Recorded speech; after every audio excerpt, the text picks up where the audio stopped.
disclaimer under Section 107 of the Copyright Act of 1976, allowances made for the fair use for purposes such as criticism, comment, news reporting, scholarship, and research.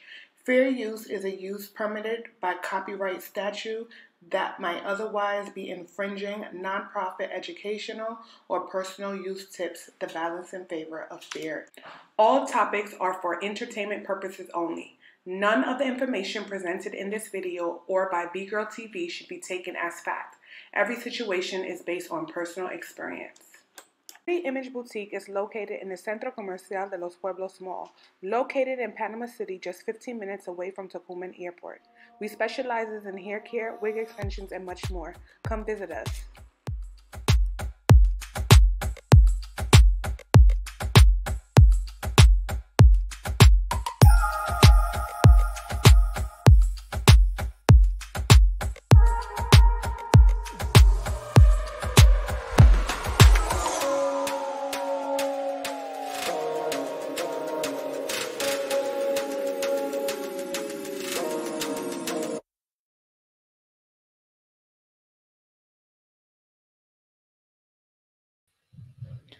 Welcome, guys. Welcome.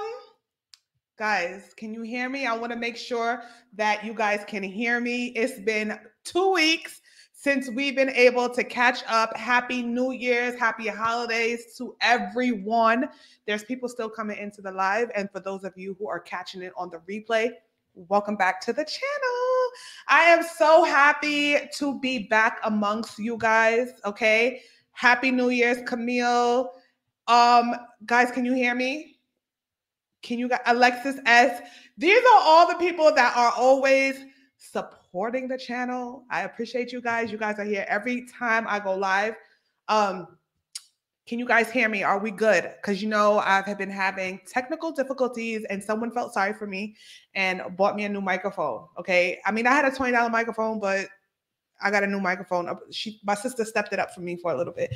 Perfect. I am glad that you guys can hear me. All right, guys. So we already know how this goes. People always rolling late, okay? But we got to start on time. We cannot be on Panamanian time or Black people time, right? So I want to welcome everyone back to B-Girl TV Live. You know how much I enjoy bringing guests, okay, on to meet you guys. And this is a great way for us to be, to know about new talent. So I'm super excited to have this guest. Before I even introduce this guest, well, I'm gonna just give you a background about this guest. This guest is Panamanian. He is a Hollywood film director, okay? He has a brand new movie that is coming out, and I want to share the trailer with you guys before we introduce this man. I think that seeing anyone of color, especially people of color that are coming from countries like Panama and people that are coming from any small Caribbean island and are doing amazing things, I think that they deserve a platform on my channel, and I think that you guys should know about them because it's a way to inspire so many of us. Many of us have children. Many of us are aspiring to do certain things, and it's really hard when you don't see a reflection of yourself. And so it's amazing to have people that are just like you and I doing amazing things. So I'm gonna play his trailer for his new movie, and then we'll jump into it, okay? As you're all aware, we are indeed living in troubling times. We are designating the term atrophids to identify these people. Please try to explain this to me, please. Look, this is gonna sound crazy. He knows things that he shouldn't know. He told me Dad is in danger. He looks at me kind of funny, like he's not the same person. To those of you who are at high risk, we are asking that you voluntarily come to these facilities. I just want to thank my boss. Senator Ted DeMarcos is here. Don't forget, early voting starts in a week, so get out there and re-elect.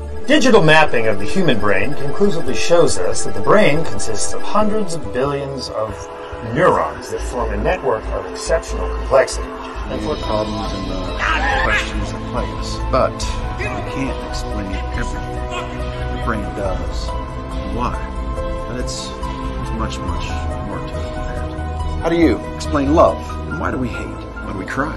Why does that dream we had last night seem so realistic? What is consciousness? What is reality? Your eyes see, your brain chemistry reacts, and this becomes your reality. Is my reality the same as yours? Some of the patients we're seeing are experiencing altered perception. Wow, guys. Doesn't that movie look so interesting? First and foremost, I am super excited. I want to introduce my guest, and his name is Jorge Ameer. So welcome. Let's welcome our guest, guys. Thank you, Shanna. Happy New Year. Happy New Year. Someone said that movie looks good. Nick Veggie said that movie looks good. Okay. Appreciate it. Hello, love you from Miami as well. We love you. All right, so let's first of all, let's dive deep. Okay, welcome to the channel. I am so happy to have you on the channel. I've been trying to get you for a very long time, so it's always amazing when I have this vision of having certain people on the show and I can finally get them here. So I'm excited. So thank you for even agreeing to do this. I know you're very busy. Thank you for having me. All right, so let's jump in. You are very welcome. The pleasure is all mine. Okay, let's jump right in. So you are from Panama. You are from Panama. His name is Jorge Ameer, and it's always funny because my son's name is Amir also. So you guys have the similar names. What part of Panama are you from? I am from the city, Panama City. What part of Panama City exactly? Betania. Wow. So you decided to migrate to the States. Was it something that you wanted to do, or was it something that you were forced to do? Well, it actually happened because of the invasion in 1989. I was attending IPA, which is the Pan American Institute. For those who know it, one of the oldest school in Panama from 1906, and private Methodist school. And because of the civil unrest that was happening during the Noriega regime, my parents actually thought it would be best if we spent some time with my sister in New York. So my brother and I went to New York, and it was supposed to be temporary, but as things worked out, we ended up staying there and starting a life there. Now, I want to take you back to when you first went to New York, because a lot of Panamanians, anytime they migrate to the States, their first stop is usually always New York City, right? And New York is definitely different from Panama, especially when it comes to weather-wise. So what was your thinking when you first arrived? Did you get there in the winter, or did you get there in the summertime? I got there in March, but I've been to New York before, so I was very familiar with New York because my sister actually worked and lived there, and she worked for Columbia University. And interesting enough, I went there, and the last time before moving there permanently, I was there in 1984 when Ghostbusters came out in theaters, and I loved that movie so much. So I was actually having an out-of-body experience when I went to visit my sister in New York, and she worked at Columbia University, because I'd literally go to the campus where this film was shot. This being one of my very favorite films. Now, was this where your love for filmmaking started? No, it started way, way before that. As a matter of fact, movie theaters, drive-in theaters back then in the 70s, they've always been my babysitter. I'd always ask my mother to drop me off at the movie theater and pick me up later on. And 2-3 movies later, then she'd pick me up. So that was the best babysitter I ever had. And the one that actually got me into going to movie theaters, because back then there were the single screen movie theaters and drive-in, and some of the most iconic films that we know today was playing back in the 70s and the 80s. You know, everything from Saturday Night Fever to Superman to Grease. I mean, these iconic movies are the ones that literally opened my eyes to this whole world of film. The only thing I was wondering is, okay, I know I want to do this, but how am I going to get from Panama to Hollywood, not knowing a single person and not even knowing what I wanted to do just to begin with? So there was a lot of challenges throughout the way, but I knew somehow deep inside that this is what I wanted to do, or wanted to do something related to it. And of course, the top dream would be to be in Hollywood making movies. And as life may have it, you know, things presented themselves, this invasion, and it lent itself for me to actually move to the US. And everything, I just made my way, you know, literally worked hard and strived to make my way to Hollywood. Now, how old were you when you moved to the US? I was 16. So did you go to like high school for arts, or did you go to like was it like a specialized high school, or was it like a regular high school? Well, I was going to a private Methodist school, IPA, here in Panama, and I had a year left. So when I went to New York, but I'm not sure if you guys remember New York in the 80s, but New York was kind of crazy and violent and very different, actually, than it is today.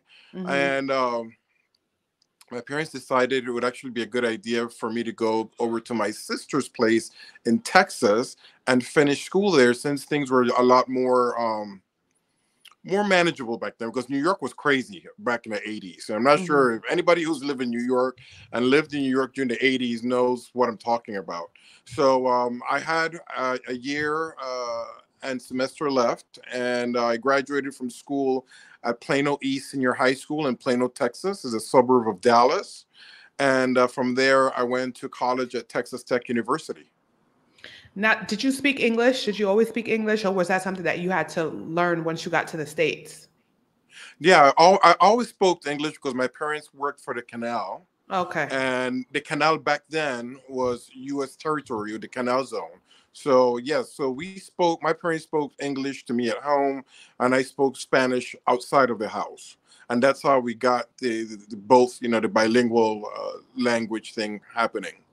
That's amazing, because not many people, especially, well, I would say now it's kind of different, because the people who's supposed to speak English, they don't speak English. And now the people who you don't think speak English. So it's kind of like weird now. All right. So now you graduated high school in Texas, right? Now what? Did you go to college? What was it that pushed you? I couldn't afford film school, because back then film school was very expensive. It was $100,000 proposition a year, and that is not something that my parents could afford. So however, I knew I wanted to do something as closely related to film as possible. So I took up studio arts and communication as a minor, design communications as a minor, and I got very heavily into the arts, you know, everything from mostly studio arts and design communication, which is more of a advertising, graphic arts, with a minor in psychology type of thing, and that's what kind of got my foot in the door, because it was very artistic, and I was still with my my interests in wanting to pursue film. I just didn't know what I wanted to do at that point, because I was so young, and I just wanted to do everything. But I knew I couldn't do everything. But I was like, okay, I like behind the scenes, I like directing, I like acting, I like all this stuff. And I didn't really know how I was going to go about it, but I knew that I wanted to take that opportunity while being in college to educate myself to what I needed to do to prepare myself for a future in film. Okay, so now you're in college. You know that you want to do something in film, but you weren't exactly sure what you wanted to do in film. So you picked up something around that, okay, so the arts. And then what was the turning point where you got the opportunity? Was it an internship, or did you happen to meet somebody, or, you know, what was the turning point that put you in the position to be able to elevate? So here is everything. Here is what literally changed my life. And it's a mixture of being at the right time and the right place. And just, it was just karmic destination, a mixture of a lot of different things happening. So there was a gentleman. I was a freshman. This happened my very first semester, freshman year, out of my sister's house. First time in a college setting. I wanted to go to an all-American, those that you kind of see in, those that kind of that you saw like in the movie Porky's. I'm not sure if you remember those 80s college movies. So I wanted to have that experience, and I did. And there was a gentleman, I remember he was lost. He was in a suit and he needed help getting to the Career Placement Center. For those of you who don't know what the Career Placement Center is, this the offices where you go to during your senior year and they help you prepare for jobs after graduation.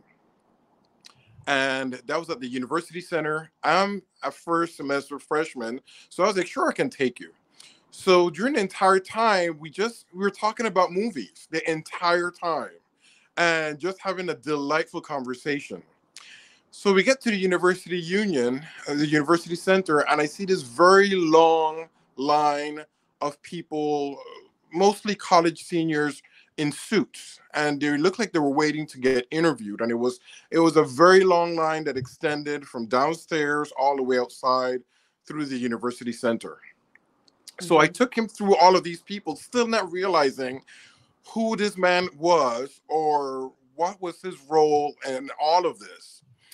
And he asked me for my name, and he told me to write down my information. And he gave me the information on his card or something like that. And come to turn out, he was the person who was recruiting for the Walt Disney World College program. Wow. Now, for those who are not familiar with the Walt Disney World College program, this is a program that Disney has where they recruit graduating seniors from all over the U.S. and from select schools. And they came to my school. And luckily, I didn't really know this, but thanks to this gentleman, after talking to him and figuring out what happened, I realized that he was one of the recruiters. So things changed when I got a letter in the mail being invited to join this college program that was supposed to be for graduating seniors. Me being a freshman, first semester freshman. And that's the experience that literally changed my entire existence towards film. So were you guys having like a conversation or something? Like, what was it that made him say, you know what, I know that this guy is not graduating, but I want to give him this opportunity? Was it like, what was it? Well, I mean, I was just so excited to talk to anybody about movies. We just started talking about movies, and then, we started talking about Disney films. I don't know how things went to Disney films, which is, of course, he works for Disney, and I'm a total Disney fan.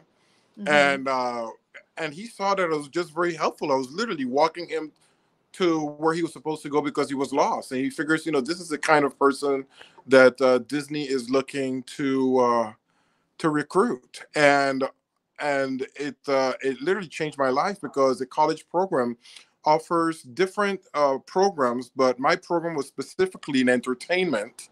And I got trained in how to do studio commercial productions and do everything from development to production.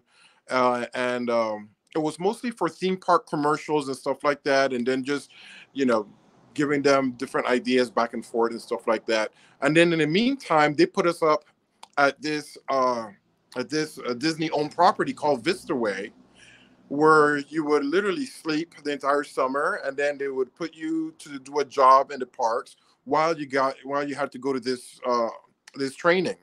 The training was most of the days, and then in the evenings you'd work, and then at night times you'd party. Now keep in mind, I was partying with 21-year-olds who had just graduated from college, so it was insane.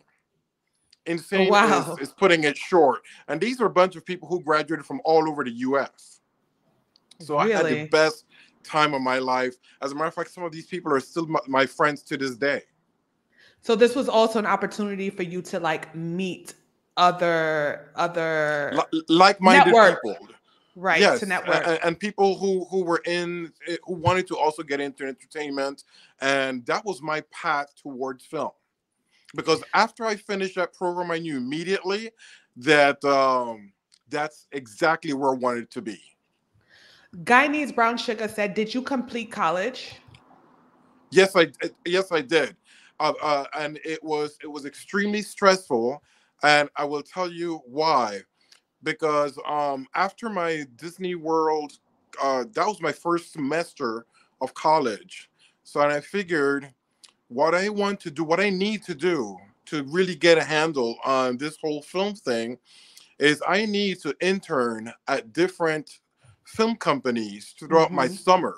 And that is what I set myself out to do, to intern during the summer times at the different studios, hopefully at different studios, because I wanted to get a different concept of how these studios work. And I wanted to get into the business of film, of how that works. So Which during the, yes? no, no, go ahead, go ahead.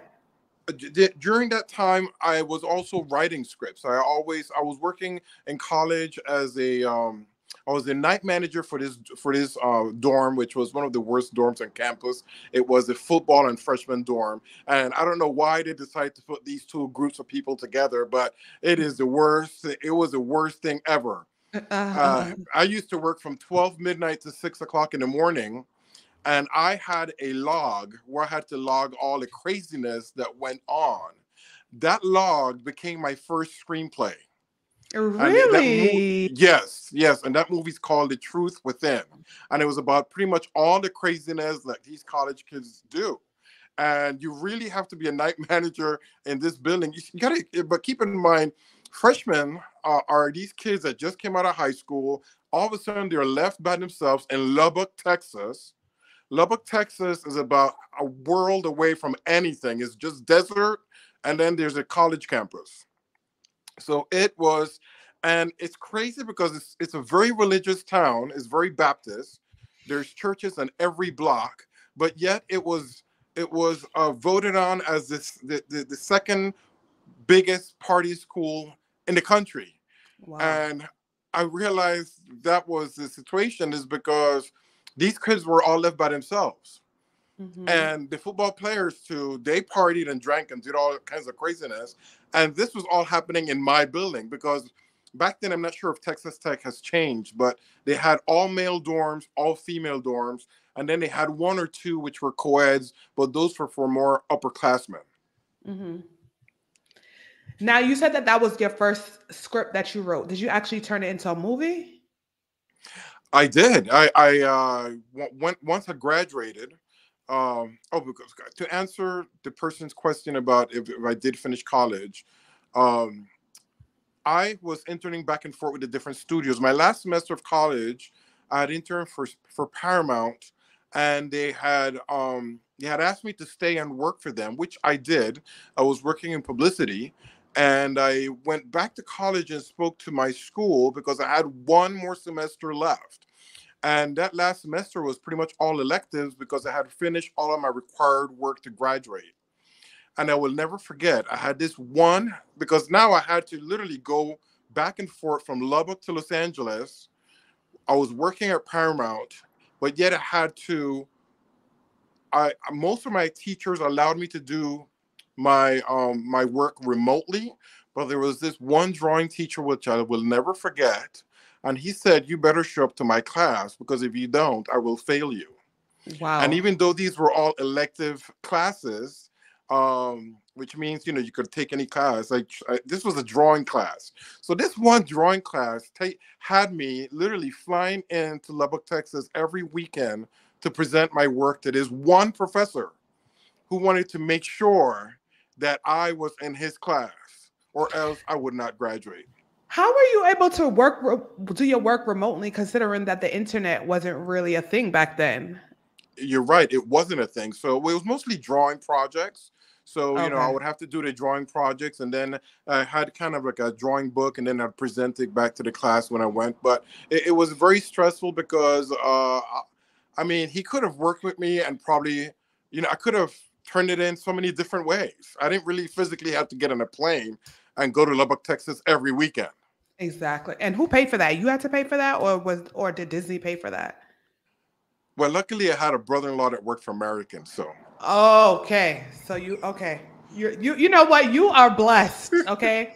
And it's so funny because what something is for you, it really is for you. Like this is a prime example of everything literally falling into place. So this actually was your path. Like this was meant for you. Okay, so now you are working at Paramount, you graduate. Did you get a job, a permanent job at Paramount?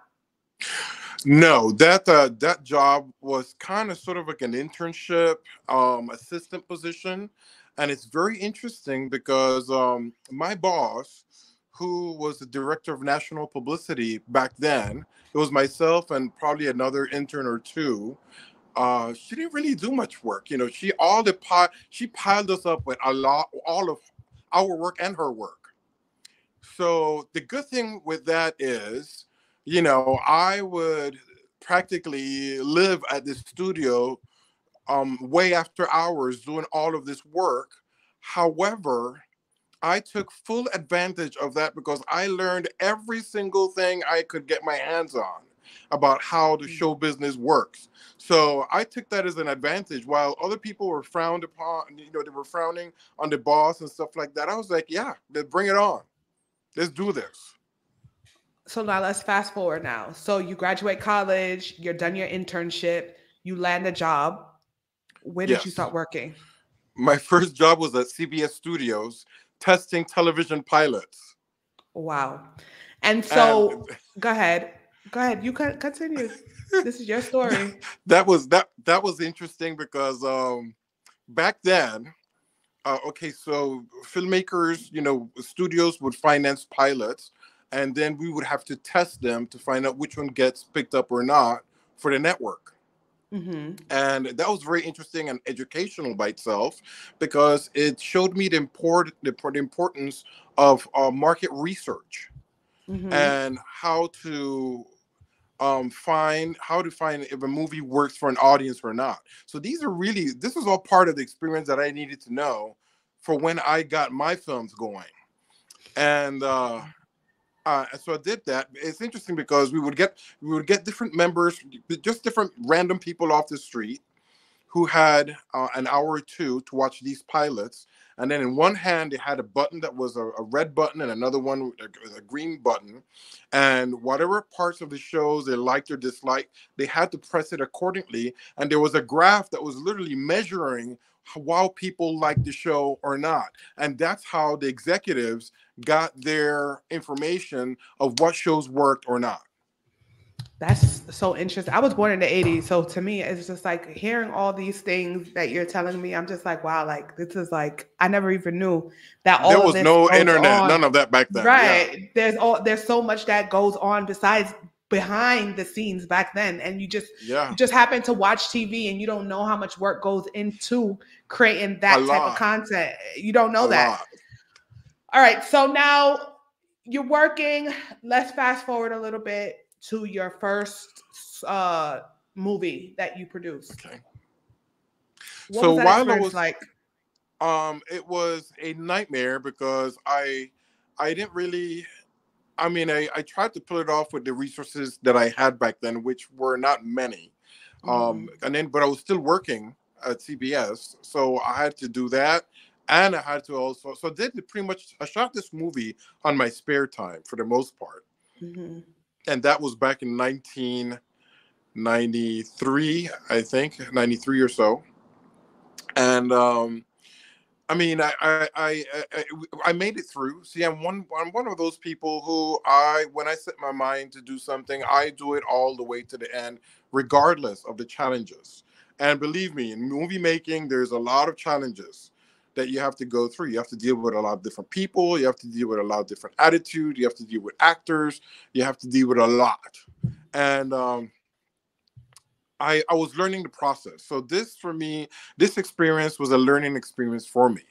And as a matter of fact, that's what all of these every single film is a learning experience. Even the very last one I just finished, is just is a growing, is part of my journey is to grow. And every film is its own experience. Now, you have a lot of movies under your belt. Some are very popular that many of us know. Do you care to list some of them?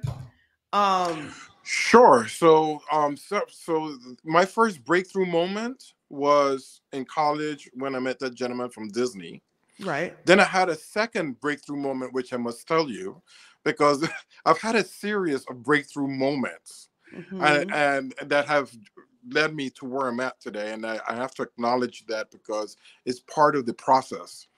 So after I finished that one film, I remember I was working for Paramount. I'm going to regress here a little bit, and I was I wanted to bring film to Panama because even though Panama was showing films, they were showing mostly studio films. I love independent film, and I really wanted to bring that culture to Panama.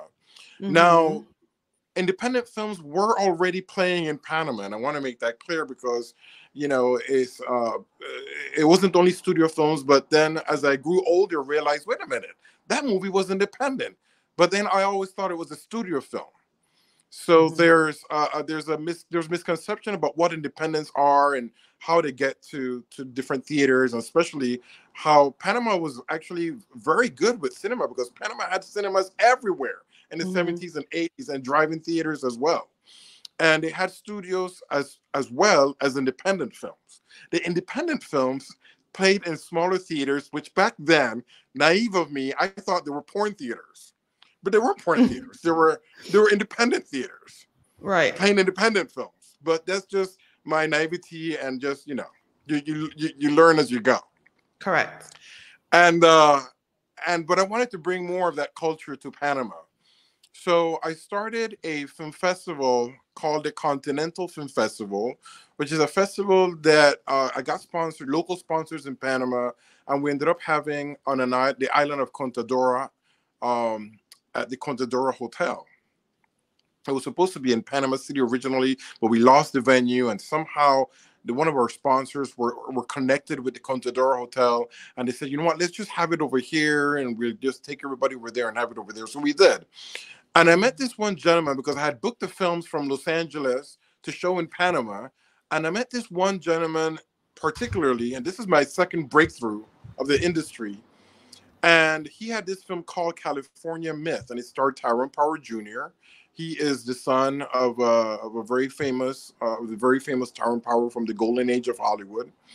And he said, you know what, I know I'm playing my film at your festival, and I know you work at Paramount in publicity, but how about you help me promote my movie and get it out there? And I was like, well, what do you mean?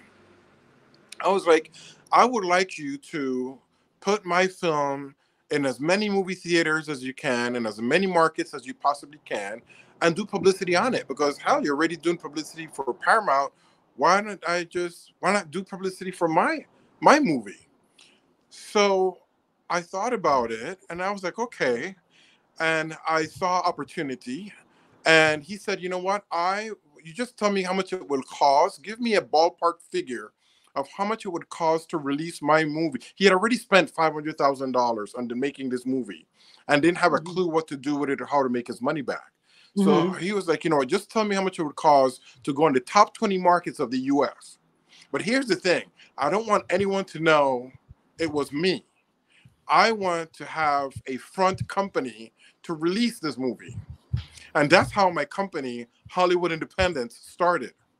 Because I was the Mm. front man to this one movie. This was the movie that established me into the marketplace and the industry. Because here's it, we actually, and I connected with theaters. We had full page ads running back then in the LA Times, in the New York Times, in the industry publications. And everybody's wondering who and what is this Hollywood Independence? So that was my Mm. second. That was my second break into the business. Wow, that is an amazing story. And up to Now, today, I still have Hollywood Independence. 30 years later. that's amazing. Now, I want to talk about your latest films that you have, Sure. because you are. I don't know if this is a fact, but from what I know, you are the first Panamanian film director to be featured or to have three major companies looking after you. You have Peacock, which is NBC Universal, Tubi TV with the 20th Century Fox, and Amazon Prime, right? How in the world does this guy from this small country in Panama, Central America, where no one really knew about back then, because even now I still have to explain to people where Panama is. How in the world did you get acquired by these big major companies? So I'll tell you, and it's all thanks to my distribution operation, Hollywood Independence, that is 30 years old. For the most part, Hollywood Independence focuses on theatrical distribution. And we have partners who have been, our partners are the ones who have been distributing home video entertainment. And a lot of my partners have been distributing home video films, movies since the early 80s. So this business, as big as it sounds and as big as it is extremely small. And the independents and the studios, a lot of us, we know each other. So I'll tell you how the Amazon Prime, Universal, NBC, and Peacock deal came through is because my film, The Family Tree, which is one of my very favorite movies, is a Christmas film that I shot back in 2018 here in Panama. Those are actually my stars for my current film. Those are 2 Academy Award nominees, Eric Roberts and Academy Award nominee, Golden Globe winner Sally Kirkland, and she's in Altered Perceptions, which is my very latest film, and that's during production. And then John Hooker, that guy to the far end, he is also a actor filmmaker, friend of mine who's been acting since the 80s as well. But going back to The Family Tree, was supposed to premiere at the Cannes Film Festival in France at the Marché du Film. And unfortunately, the pandemic hit. So our premiere plans got canceled because the festival got canceled because of the pandemic. So all of the film festivals, most of them went virtual. And this one film won over 30 film awards, which from Best Picture to Best Actor for this or that. I mean, this film literally put me at a whole other level because it's the little film that could, and it beat out a ton of other films, and it won all of these awards during a pandemic when everything was shut down. That got the interest from a lot of different distributors around town, and Amazon Prime was the first major distributor exhibitor who actually picked it up, and they picked it up through one of our home entertainment companies, Aristocal Entertainment, who's an aggregator as well. And this is a company I've been dealing with for the past over 20 years in releasing our films. And yes, it went through Amazon Prime there. And then on my 50th birthday last year, 2022, one of my distributors from Aristocal, he actually took me out to dinner for my birthday, and he gave me the news that Universal acquired the film to be released later on that same year on their brand new channel of Peacock. So that was my birthday present from him. I do want to mention something very special about your birthday, but before we get into that, I want to backtrack a little bit because I think that for those, I don't remember if it was Blockbuster back in the day when people used to go rent movies. What was the name of it again? When people used to go in and actually go rent movies when it was the VHS, it used to put it in. There was Blockbuster. There was Virgin Megastore.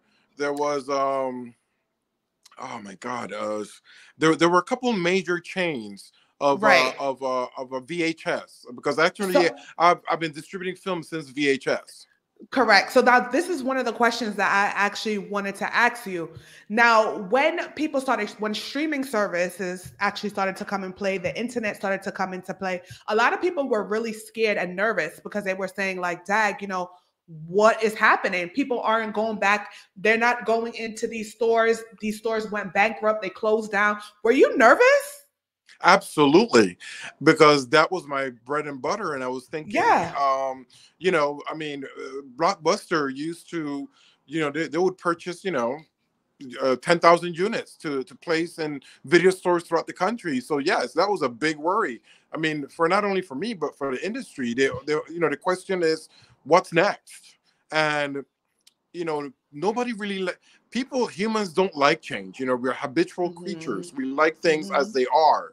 And there were a lot of massive, drastic changes that were happening because of that. One was the changing of formats from 35 millimeter film to digital. And with that came the advent of Netflix. Now, Netflix was one of those services that started as a DVD service as well, one of those in mail type of DVD things. And apparently, I'm not sure if Netflix was offered to get bought out by Blockbuster or the other way around, but something like that happened. But apparently Blockbuster reneged and Netflix ended up taking over the market, and now they're in charge and Blockbuster's out of business. So go figure how that happened.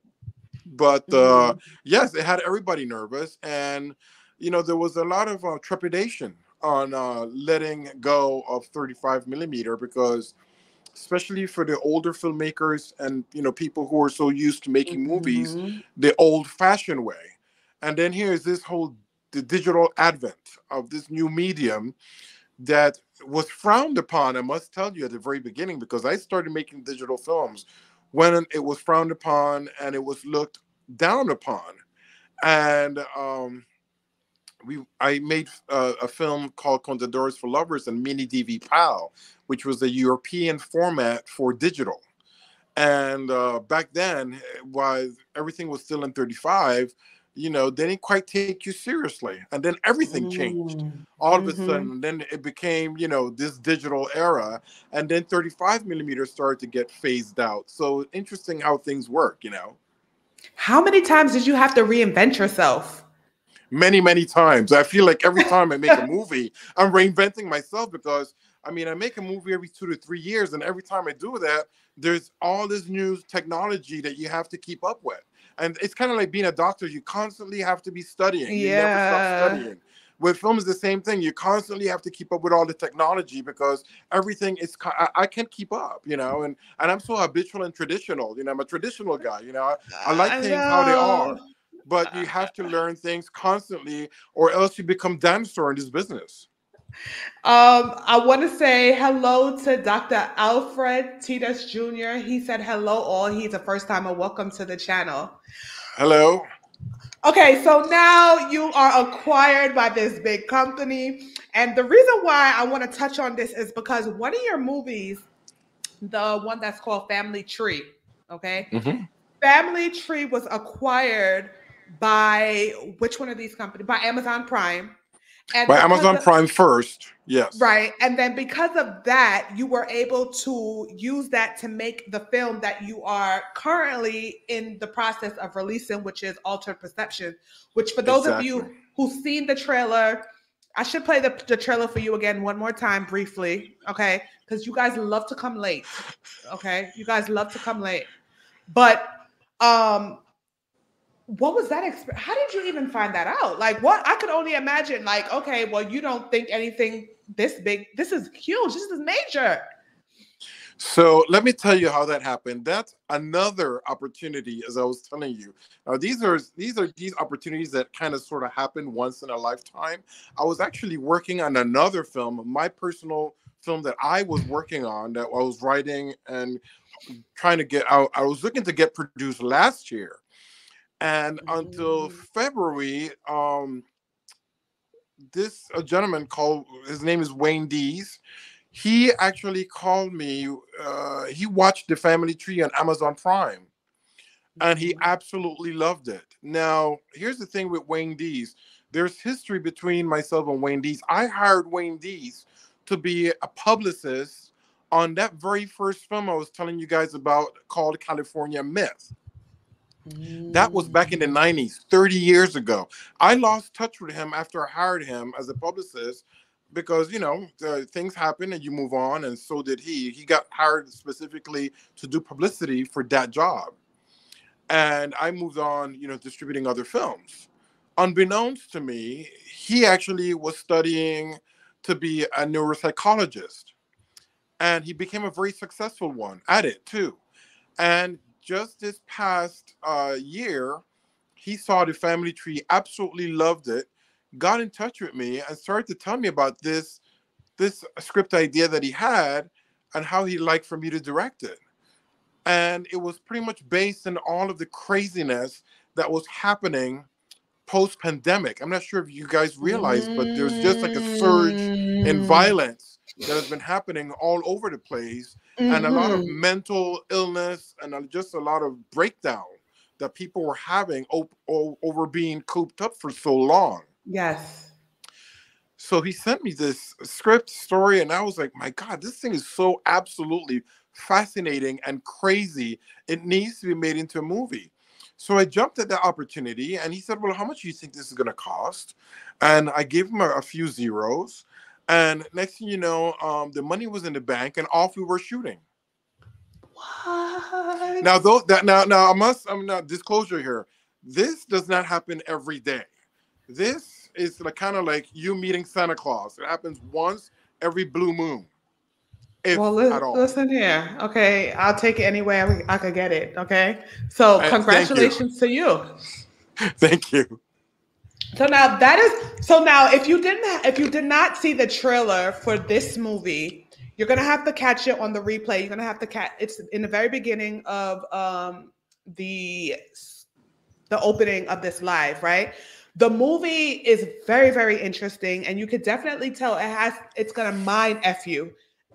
I love a mind F movie. Okay, it is. It's absolute. It's so out. It's out there for me, and I like very provocative stuff. By far, this is my most provocative masterpiece, and it is my best work, I must say, because I feel like with every film I'm growing as a filmmaker, but with this one I have grown leaps and bounds, and not only because of the material, and it was so beautifully and so geniusly written by no one other than a neuropsychologist, who that's what he does. He studies people's mental conditions, and that's what this movie is about. It's about the mental condition of how things are today, and they're pretty screwed up, if you ask me. And that's how this movie is. I know too well about the craziness that has gone on. I spoke about it numerous times on my channel with the craziness that has been going on post-pandemic.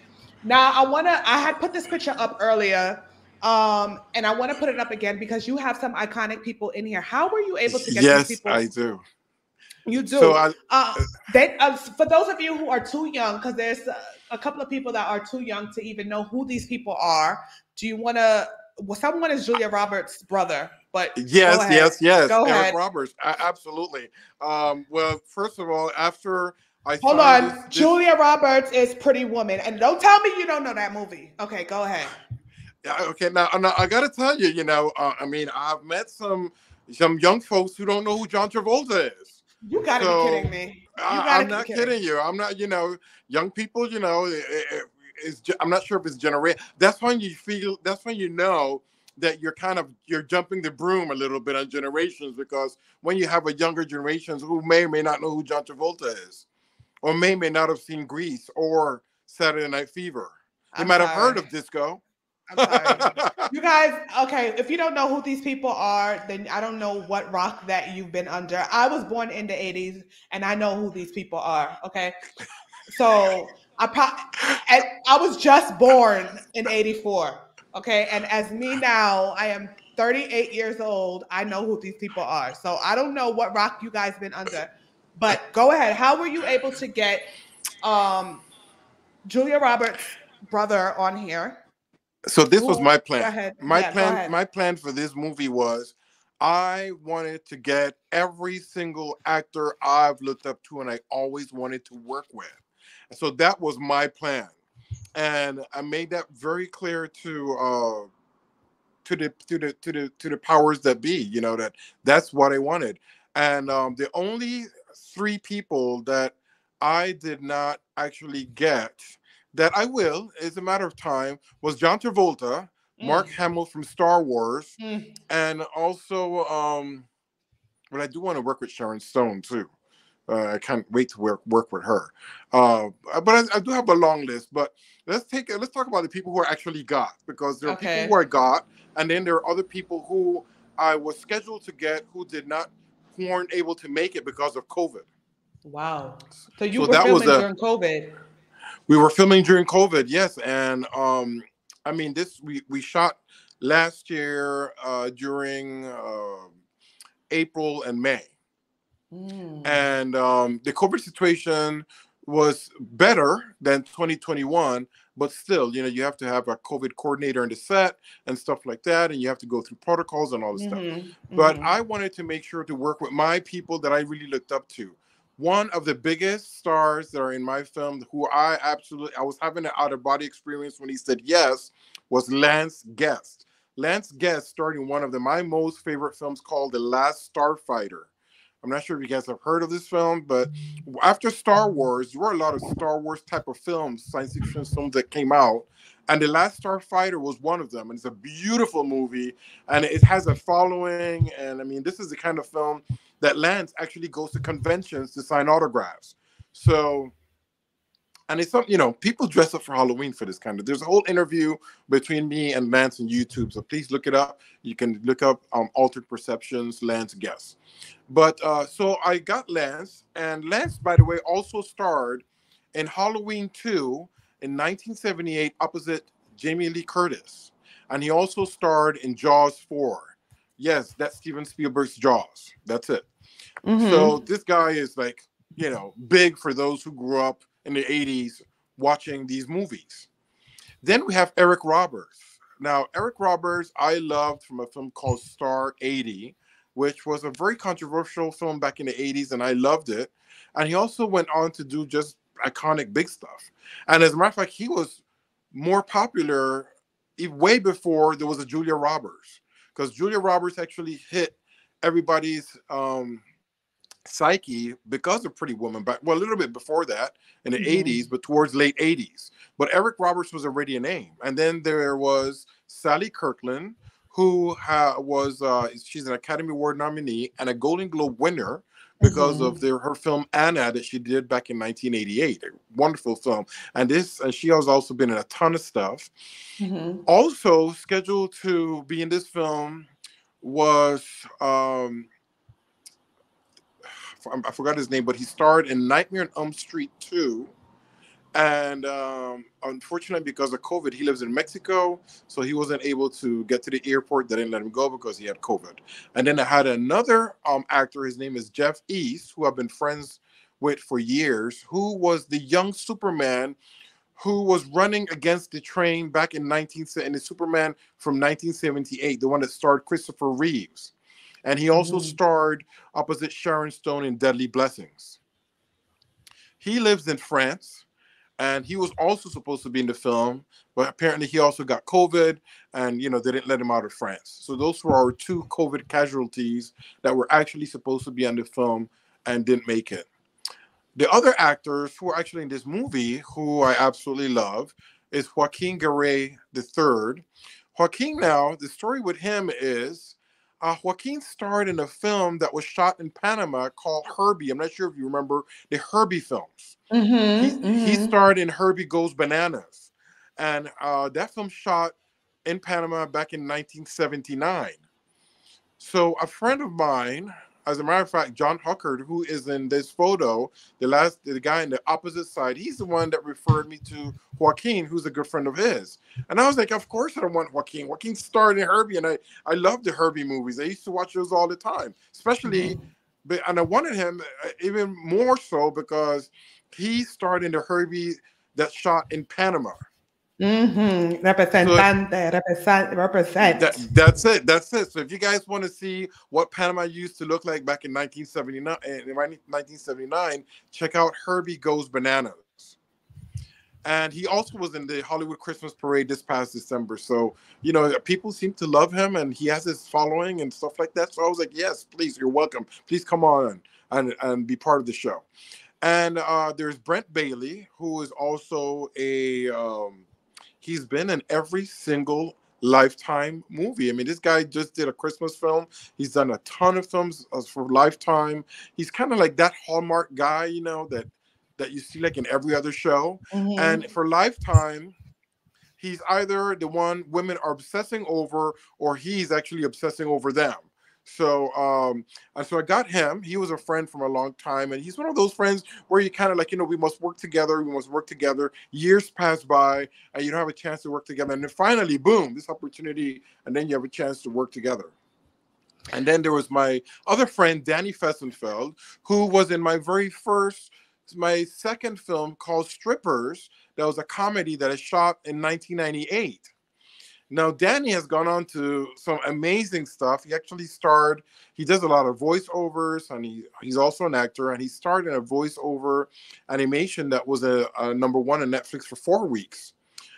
And then now, a couple of years later, almost 20 years later, he's now we're back working together. He was another actor. We're back and forth, we must work together, and finally this opportunity came up, and we had a chance to work together. And the other thing is, my two actors also from the family tree, who I owe very much for their amazing performance and for winning all those awards, the making of this film. So I definitely had to bring them on without question. And I also brought on all the other actors who have starred in my previous films. When is this film? When is Altered Perceptions coming out? So the plan with Altered Perception is hopefully to have keep our fingers crossed.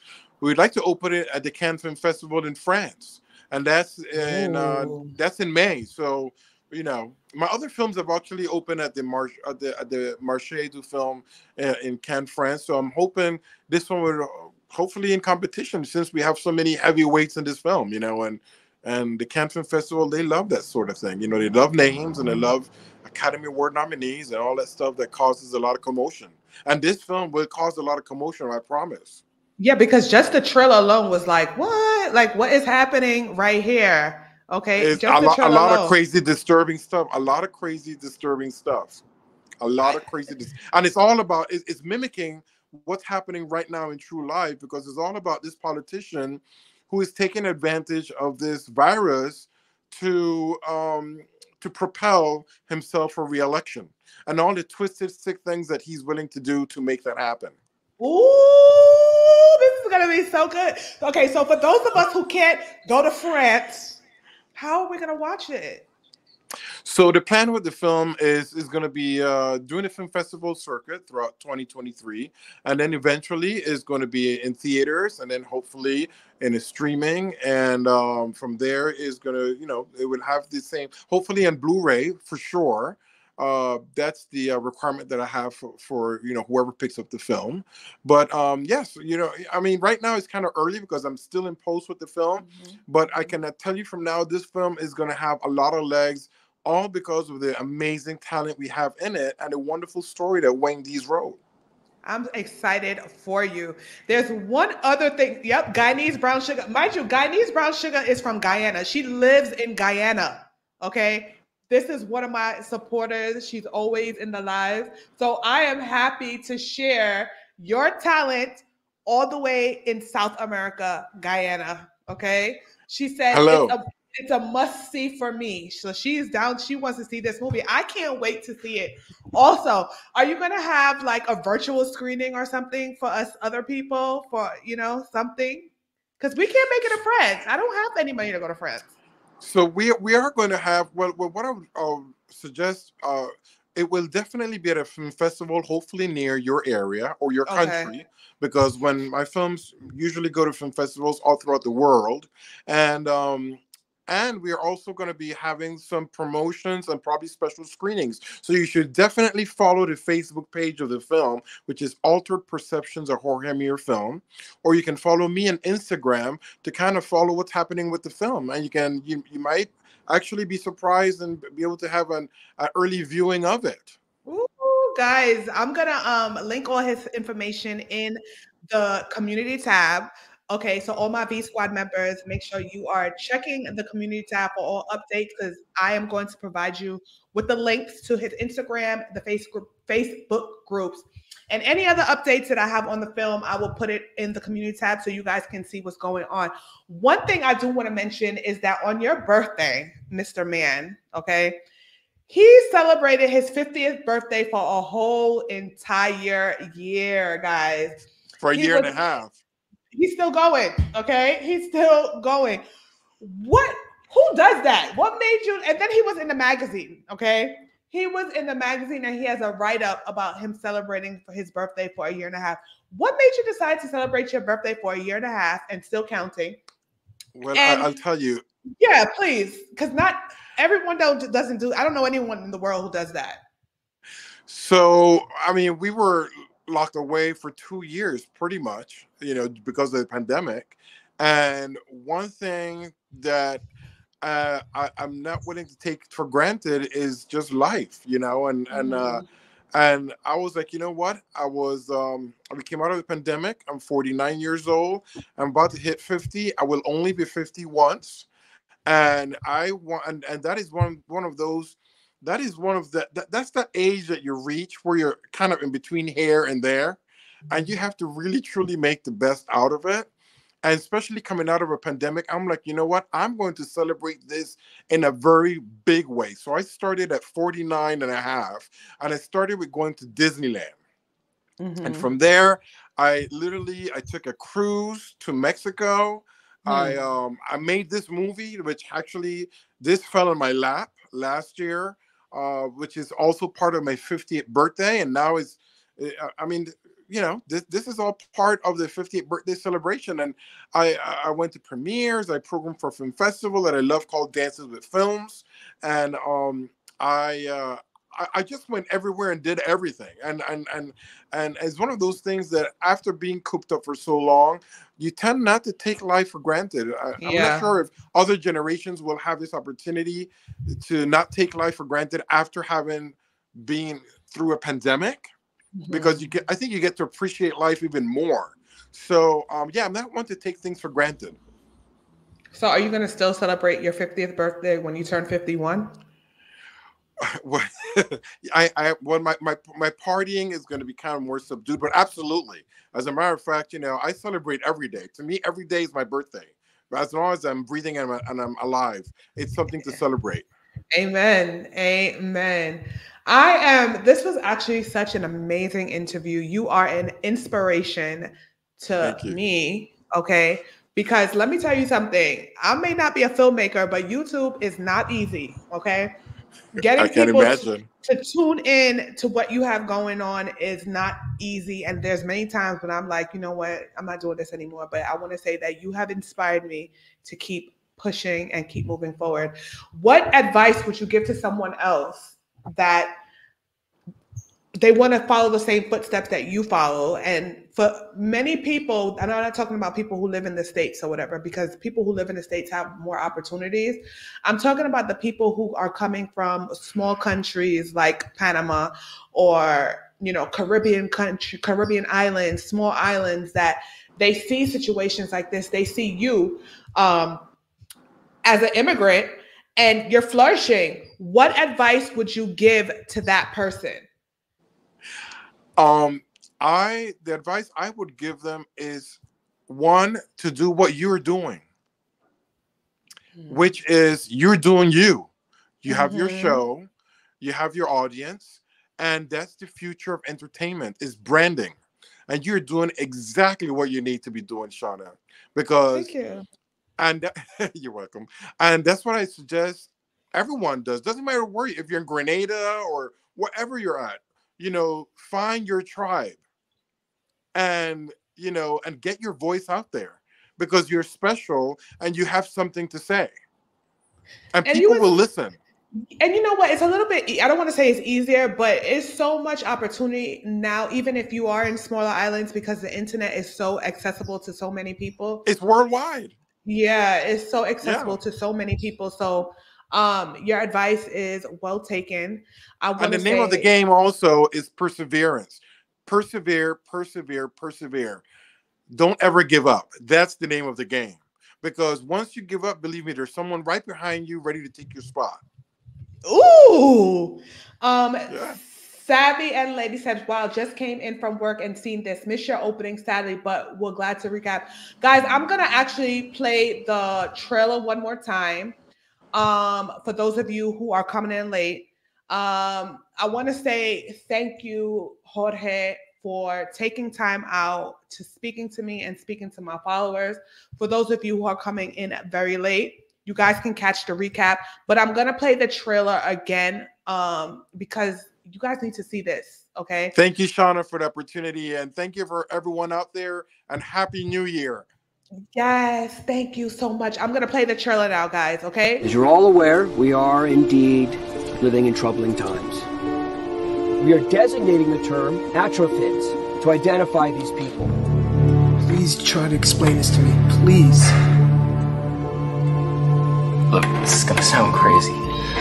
He knows things that he shouldn't know. He told me Dad is in danger. He looks at me kind of funny, like he's not the same person.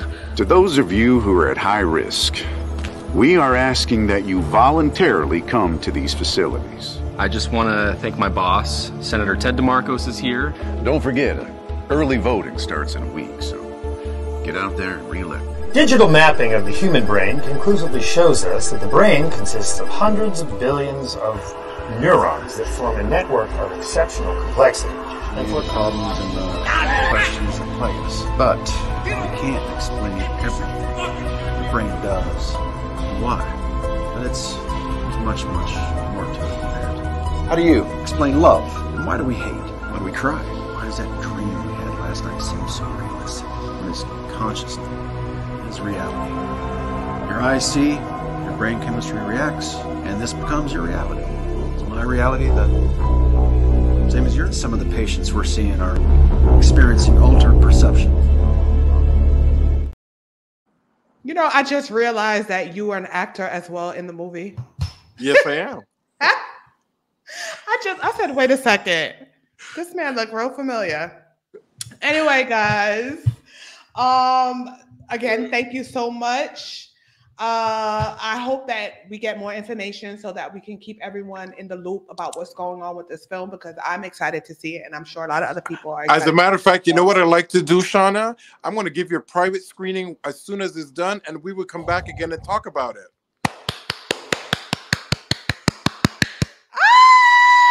Thank you. Oh my God, I'm so excited. Okay, so we're gonna talk later. I'm gonna let you go because I know you are busy. Okay, so thank you for stopping by. Guys, this was such an amazing conversation. I am truly inspired. And I can't wait to see the movie, and I can't wait for you guys to see the movie as well. If you're coming in late, make sure that you catch it on the replay. And as always, guys, thank you for always tuning in. I will see you on Friday. Make sure you are watching the vlogs, because there are vlogs that have gone up. And we're back again on Friday for Break Room Conversation. All right. As usual, guys, peace and love.